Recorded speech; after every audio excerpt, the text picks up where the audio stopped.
Hello, and welcome to The Discriminating Gamer, the Twilight Imperium 4 of board game review shows. It's that good.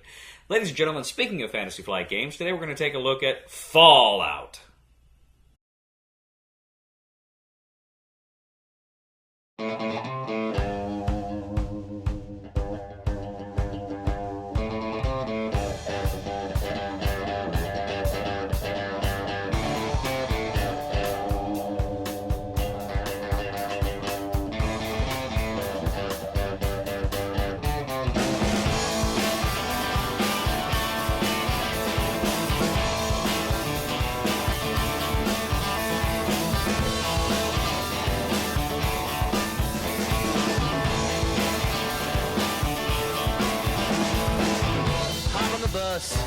Looking at the ladies here, and they be looking at me. Ain't causing no fuss. Wherever they be ladies, brother, that's where I gotta be. Other men in my dust.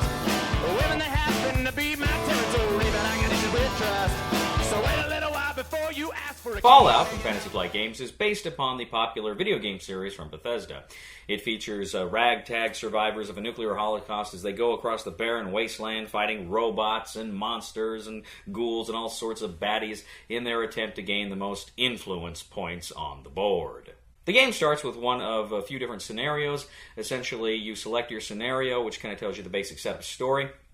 You're then going to go ahead and set up the board. These are tiles that are going to be face down. You have a few of them that are face up, with the starting tile, which is a camp, and then a few other tiles as well, various cities and other places. But you're going to have kind of the green sections, which are a little nicer, and then the red sections, which are a little more difficult. As you're moving over the wasteland, there's a lot of things to consider, and a lot of places to visit, and a lot of things to do. Each player is going to have kind of their own little player aid. It's going to contain slots for you to place various equipment cards and item cards. You're also going to have pegs that are going to track things like your health, your exposure to radiation, and of course your experience points. You're also going to have kind of the special markers, and each player is going to start, I believe, with 2 of their special tokens in place. And that's going to be important. It's going to help you to re-roll dice and other sorts of things as the game progresses. You're also going to have slots for various traits you may pick up along the way. Now, there are various decks of cards that you're going to shuffle and prepare for the game as well. These are going to be various items and loot, and there's going to be kind of a market, there's going to be agenda cards, all sorts of these cards that are going to be set up, and you have to prepare them very carefully, specifically the quest cards and the encounter cards, and more on that later. Now, on a player's turn, they can essentially take 2 actions. Each player will take 2 actions within a game round. And the 2 actions are different things. For instance, you can move. Now, when you move, essentially you have 2 movement points, all things being equal. One of the characters has heavy armor. He can only move 1 unless he spends a bottle cap, the currency in the game, in order to move an additional movement point for the rest of the turn. Now, when you move, like I say, you've got 2 movement points, so that usually means you can move 2 spaces. Each tile is divided into several different spaces. But for instance, there may be some spaces that are red, which are a little more difficult terrain, which means you have to exhaust 2 movement points to move into those spaces. There's also green spaces. If you move into the green spaces, then you take a radiation damage as well on your player card. You can explore as an action. If you are on the edge of a tile adjacent to an uncovered tile, you can reveal that tile, flip it face up, in which case then that is now open to be accessed by all the players. However, if there are any monster symbols on there, you must put a monster token from that class face down so you don't know what it is on that token. If it activates later, then it will, of course, attack you unless you get to it first. You can choose to fight a monster in your location. If you choose to fight a monster in your location, or indeed if you move into a space with an aggressive monster, a fight immediately starts. How this fight happens is, depending on what weapons you have, it may give you certain bonuses, but you're going to roll 3 of what are known as the VATS dice. You roll the VATS dice, and these dice have on them various symbols. It's a man, but certain parts of him is colored green. The rest of it is hollow. It's the head, the torso, the arms, and the legs. Now, you're going to compare this to the monster that you're fighting, this token of the monster, because it's going to show where it's vulnerable. So you're trying to get that with the dice. You know, if he's vulnerable to legs, you're trying to roll legs. If he's a level 2 monster, you'd have to 2 of the dice will have to hit the legs. Now again, there's only 3 dice, and so you may not get that. So you are also going to go ahead and, as I say, if you've got weapons or things that say, you know, an I or an L, meaning the letters from special, you can do a reroll for one of those letters to try to boost your chances. But also, too, there are little bursts that are on the dice, and when you roll them, that's the monster hitting you. And for each burst it rolls toward you, depending on what the monster's level is, it's going to take you down that number of hit points. So if it's a level 2 and you roll 3 hit points, you're going to move down, you roll 3 bursts, rather, it's going to move you down 6 hit points. If you succeed in killing the monster, you're going to go ahead and take the monster tile off. You've got to put another monster tile on somewhere on the board as well. But you also increase your experience. If you get all the way to the end of the experience, you go back, but you get to grab another token to put in your special tray there so that you've got more options for more weapons and more chances to do rerolls later. Now, you can also have an encounter. Some of these spaces are settlements and some of them are wastelands. Now, you start, as I say, you prepare the decks, you start with certain starting cards. And as you have this encounter, it's a story. Now, the person to your left or right, I don't recall, they grab the card and they read it to you and they give you options. And so the person there can choose options. They can choose to do this or that. And then depending on what they do, it's going to add more encounter cards to the encounter deck, specific encounter cards. So you're going to continue along specific stories as the game progresses. Likewise, too, as another option, you can go on a quest. Now, there are certain quest cards that will be laid out. Again, you'll have beginning quest cards, and then as the story progresses, you'll make choices on those, or you'll go after a specific objective, because there'll be multiple objectives on the quest cards. You'll go for a specific objective. If you complete it, then you go ahead and you place specific quest cards out. So again, it furthers the story. Now, you're going to, if you do the encounter cards as an action, a lot of times if you're like in a settlement, that will give you options to actually buy stuff from the store, gain money, bottle caps. If you do the quest cards, usually the reward could be XP, but it could also be, just as usually, it could also be a agenda card.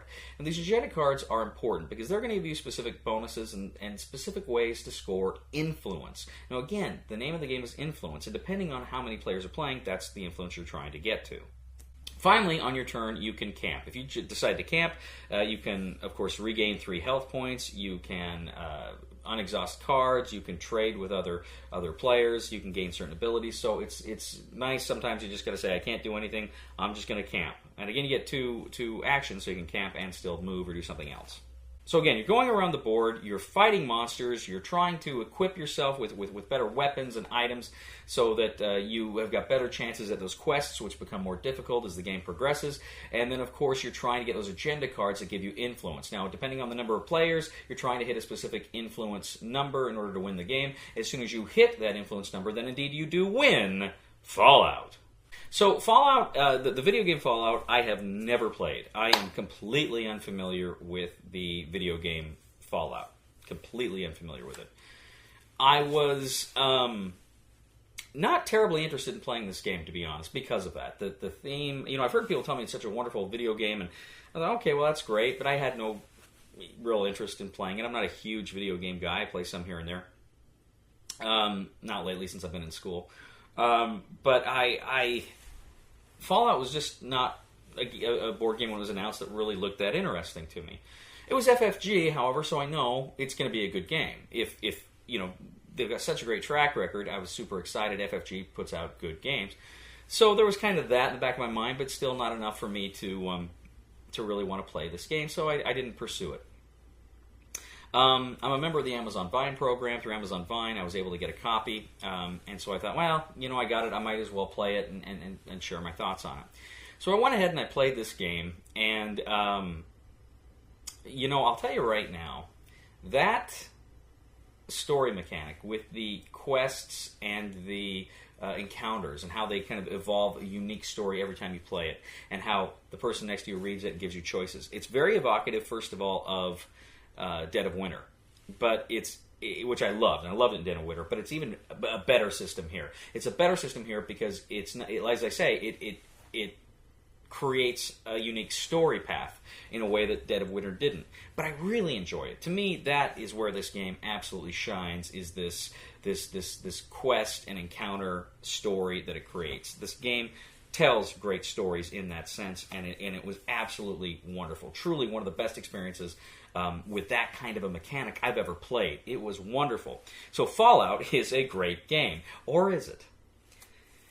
The fact of the matter is, Fallout, in my opinion, has some serious issues with it, some serious problems.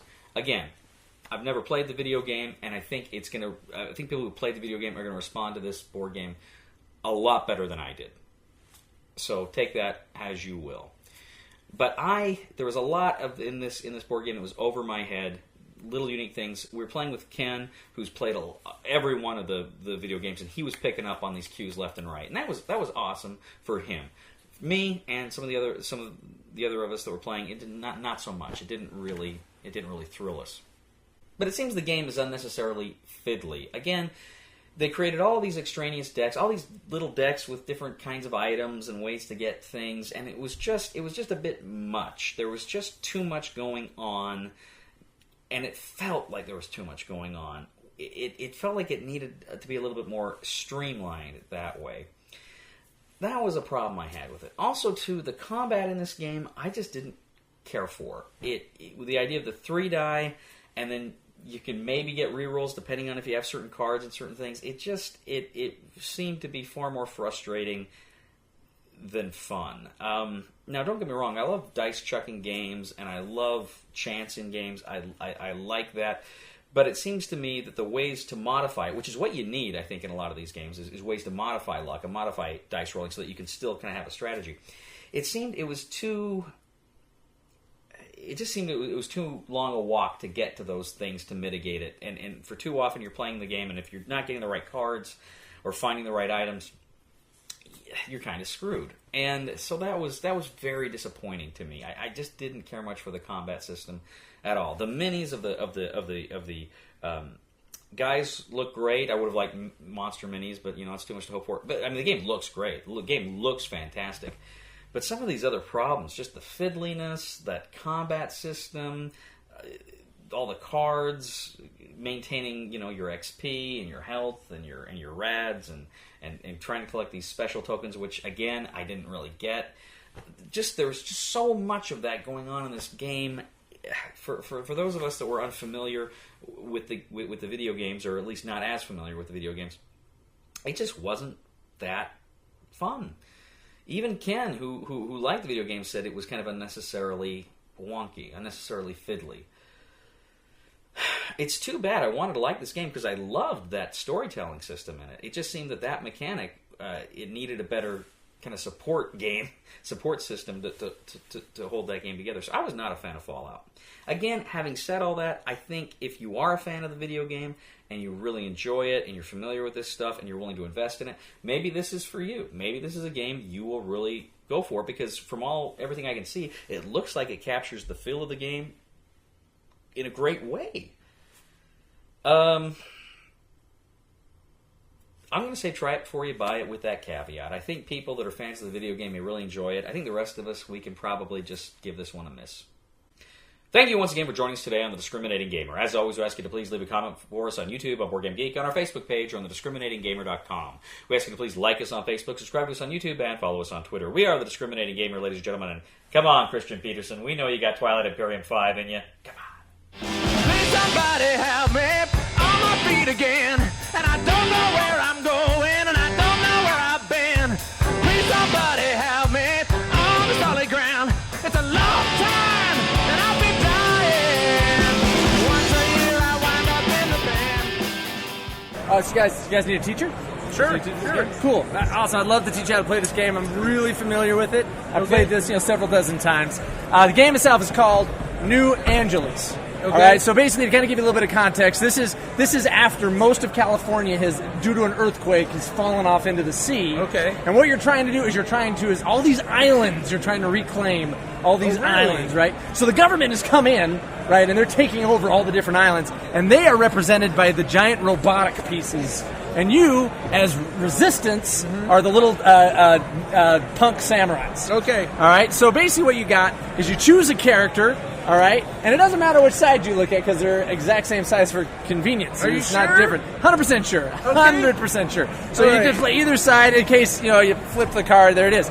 Now, what you first do is you pick a card here, and then these are your move actions for your turn. It's random. Every turn is random. So do you just do you have to move around the board then? Oh, no. What you do is these are your teleportation cards. Okay. So you can either do an action, Okay. or you can teleport. So if you go here, you go, it's riot control is what this card says. Okay. So what you can do is this is a federal card, and so you can teleport anywhere on the board to quell a riot that has happened. Okay, so but if I did it, my move action is when you claim this card, you gain 5 capitals. This can go either way. So you grab your 5 pieces and you claim, 5 capitals. So it's like Risk then? No, it's nothing like Risk. Okay. Not anything like Risk. Because in Risk, what you do, in Risk, you got Russia. And this doesn't have Russia in it. That's the big difference. Okay. So that's how you play it. Okay. It's easy. You just follow those rules and you should be fine.